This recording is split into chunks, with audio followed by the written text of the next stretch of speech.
Bom dia a todos, que a paz do nosso Senhor e Salvador Jesus Cristo esteja contigo, meu irmão e minha irmã. A mensagem de hoje tem como tema o poder da oração. E nós vamos abrir a palavra de Deus no Evangelho de Mateus, capítulo 21, e eu vou ler os versículos 21 e 22, que diz assim: Jesus, porém, respondeu-lhes: Em verdade vos digo que se tiverdes fé e não duvidardes, não só fareis o que foi feito à figueira, mas até a este monte disserdes: ergue-te e lança-te no mar, isso será feito. E tudo que pedirdes em oração crendo, recebereis. Até aí. Veja você, meu irmão e minha irmã, o poder da oração. Poder até para transportar montanhas. Foi isso o que Jesus declarou. A sua promessa inclui não somente isso, mas também todas as demais coisas. E tudo quando pedirdes em oração, crendo, recebereis.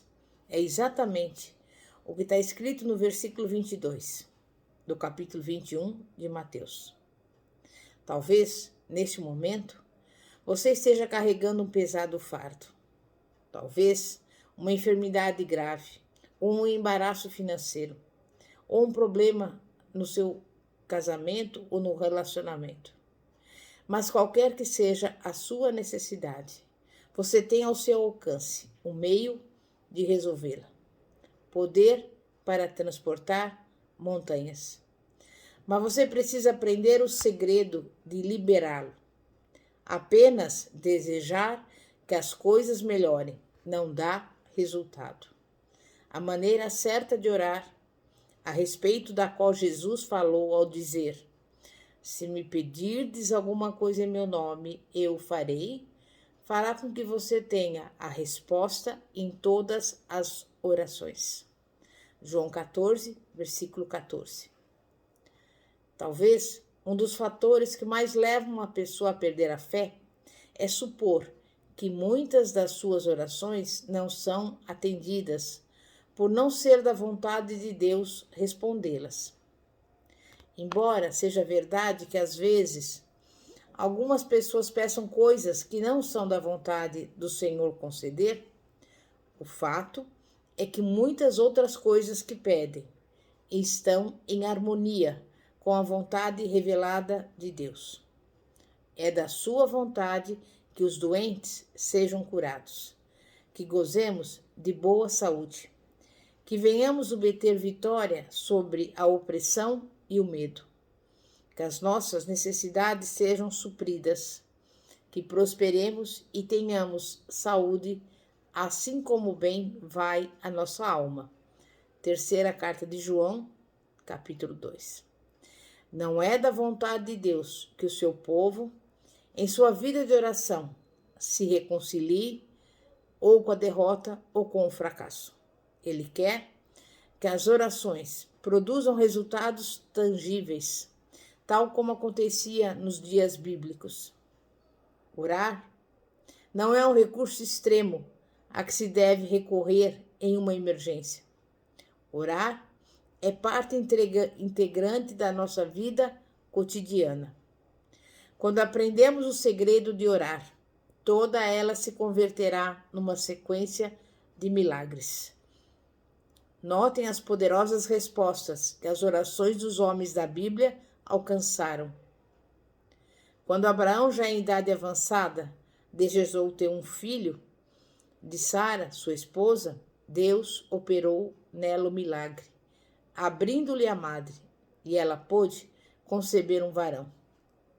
Jacó, neto de Abraão, que antes fora um aventureiro comum, depois tornou-se príncipe de Deus. Lutou com ele uma noite inteira em oração, enquanto Esaú, seu irmão, contra ele marchava com um exército buscando vingança. Mas Jacó prevaleceu sobre Deus e Deus sobre Esaú. Contra Jerusalém investiram os assírios com poderosas forças vitoriosas em todas as campanhas anteriores. Os recursos de que dispunha Ezequias não podiam se medir com tamanho exército. Porém, Ezequias orou, e naquela mesma noite o anjo da morte feriu as hostes invasoras, e pela manhã 185.000 homens estavam mortos. Pouco depois, Ezequias ficou doente para morrer, mas virando o rosto para a parede, suplicou a Deus. E o resultado foi que mais 15 anos de vida lhe foram acrescentados. Temos também o exemplo de Jabes, que, sentindo-se aflito por causa da iniquidade dos seus dias, clamou a Deus, e o Senhor lhe concedeu o que tinha pedido. Jonas, o profeta voluntarioso, foi lançado no mar e engolido por um grande peixe. Depois de Jonas se arrepender da sua desobediência, Deus levou o peixe a vomitá-lo na terra seca, e a sua vida foi preservada. Temos também o caso de Elias, que orou pelo filho da viúva então morto. Com a oração de Elias, os olhos do menino se abriram, e ele retornou ao mundo. Daniel orou pela restauração de Jerusalém, reduzida a cinzas, desde os dias da invasão de Nabucodonosor. Daniel viveu para ver o rei Ciro publicar um decreto permitindo aos judeus que quisessem voltar e reconstruir a cidade. Abacuque orou, pedindo avivamento, dizendo: Aviva a tua obra, Senhor, no decorrer dos anos, e no decurso dos anos faze-a conhecida. Na tua ira, lembra-te da misericórdia. Você pode ver em Abacuque 3, versículo 2. A sua oração foi atendida na forma do maior e último reavivamento que ocorreu na história do reino de Judá. Pedro foi lançado à prisão e ordens para ele ser executado foram expedidas. Porém, a igreja orou sem cessar pela sua libertação, e um anjo do Senhor visitou o cárcere e o conduziu a um lugar seguro. Muitas vezes, temos visto Deus responder às orações em favor de todas as necessidades possíveis do seu povo e em todas as circunstâncias imagináveis. Deus responde à oração da fé. A lei de receber é positiva e certa. Disse Jesus: Pedi e dar-se-vos-á, porque aquele que pede, recebe, e o que busca, encontra, e ao que bate, abrir-se-lhe-á. Mas o que significa isso? Quer dizer que há um poder invisível ao nosso redor, capaz de solucionar qualquer problema. Poder que se antecipa a todas as necessidades e supre tudo quanto alguém precisa. Poder tão grande que é capaz de transportar as próprias montanhas. No primeiro sermão da montanha, Jesus começou de forma bem clara. Mostrou que a verdadeira oração era comunhão com o Ser Supremo, Deus Pai. E disse aos homens que antes de orarem deviam procurar um lugar onde pudessem estar livres de interrupção. Não poderiam manter simultaneamente comunhão com Deus e com os homens.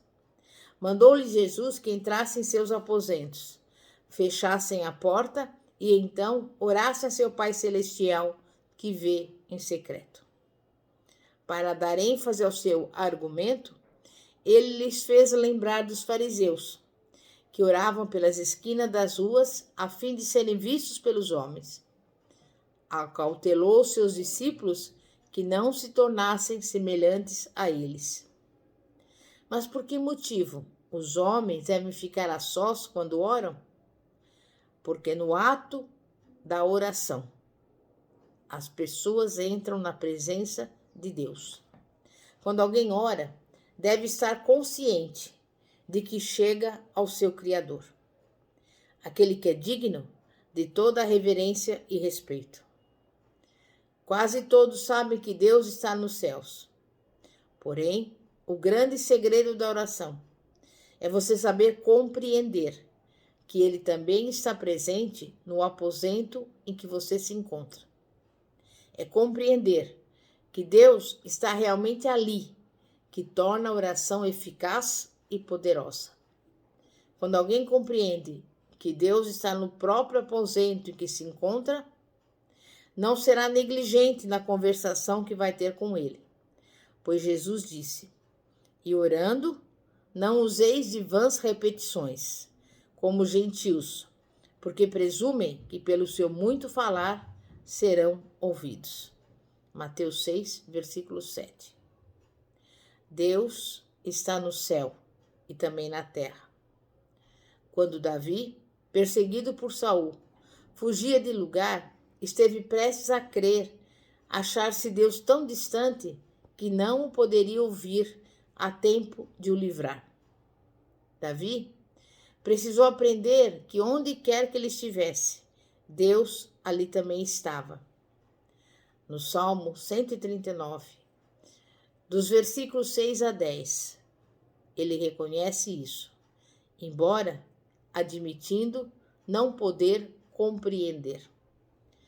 E tudo porque Deus é onipresente, está em toda parte. É tão onipresente como o ar que respiramos. É o grande eu sou. Jesus mostrou que adorar a Deus não está circunscrito a um lugar e nem a certo tempo. A mulher samaritana desejara saber se o lugar apropriado para adorá-lo em Jerusalém ou em um monte próximo. E Jesus respondeu: "Mulher, podes crer-me que a hora vem, quando nem neste monte e nem em Jerusalém adorareis o Pai. Mas vem a hora, e já chegou, quando os verdadeiros adoradores adorarão o Pai em espírito e em verdade, porque são esses que o Pai procura para seus adoradores." Devemos, assim, reconhecer a presença de Deus, porque é reconhecendo a presença de Deus que se torna fácil orar e ter fé. Embora Deus não esteja presente de maneira visível, Ele está presente. E reconhecendo a sua presença real, descobrimos que orar não é labuta, mas sim supremo gozo. O Senhor deixou bem claro em João 14, 23, que Cristo está sempre presente com o seu povo. Respondeu Jesus: "Se alguém me ama, guardará a minha palavra, e o meu Pai o amará. E viremos para ele e faremos nele morada." Moisés tornou-se um grande intercessor. Quando os filhos de Israel pecaram de tal forma que Deus, recusando-se a continuar com eles na sua jornada para Canaã, ofereceu mandar o seu anjo em seu lugar. Moisés negou-se a concordar e disse: "Se a tua face não for conosco, não nos faça subir daqui." E logrou persuadir o Senhor que lhe concedesse o pedido. E Deus o tranquilizou, dizendo: "Irá a minha face contigo para te fazer descansar." E falava o Senhor a Moisés face a face, como qualquer um fala com o seu amigo. Daniel, como sabemos, era outro homem de oração. Numa visão, viu Deus subir ao seu próprio trono. Olhava enquanto o ancião de dias sentou-se em julgamento, ao passo que milhões ministravam a ele. E Daniel viu que vinha como as nuvens do céu, um como o filho do homem, e o fizeram chegar até ele. Chegou o dia também em que Jesus devia deixar os seus discípulos, com que veemência desejavam que ele permanecesse mais tempo com eles. Mas Jesus explicou ser necessário deixá-los, porque viria o Consolador, o Espírito Santo. Jesus poderia estar presente, não apenas com alguns poucos, porém com os cristãos em toda parte. Poderia, então, cumprir a sua promessa. Mateus 18, 20 diz: "Porque onde estiverem 2 ou 3 reunidos em meu nome, ali estou no meio deles. Então, qual é o primeiro segredo de orar? Que segredo é esse que transporta montanhas pela oração da fé? Primeiro é reconhecer a presença daquele que criou os montes. Reconhecer que Cristo está com você em cada momento da sua vida cotidiana. Então, será fácil reconhecer a presença de Cristo quando você ora. Comece agora mesmo a reconhecer e praticar a sua presença em sua vida, em nome de Jesus. Amém? Santíssimo Deus e poderoso Pai, é a tua palavra que diz que tudo que nós pedimos em oração, crendo, receberemos. E nesse dia de hoje nós estamos pedindo, Pai, não somente por nós, mas por todos aqueles que nos acompanham, pela nossa vida, pela nossa saúde, pela nossa casa, pela nossa família, pelo nosso ministério, por tudo, Pai, que nós temos e somos, Pai, e que o Senhor venha derramar sobre nós toda a sorte de bênçãos das regiões celestiais, porque é assim que a tua palavra nos garante. E a tua palavra nos garante a vitória, quando diz, em 1 Coríntios 15, 57, graças a Deus que já nos deu a vitória, em nome de Jesus.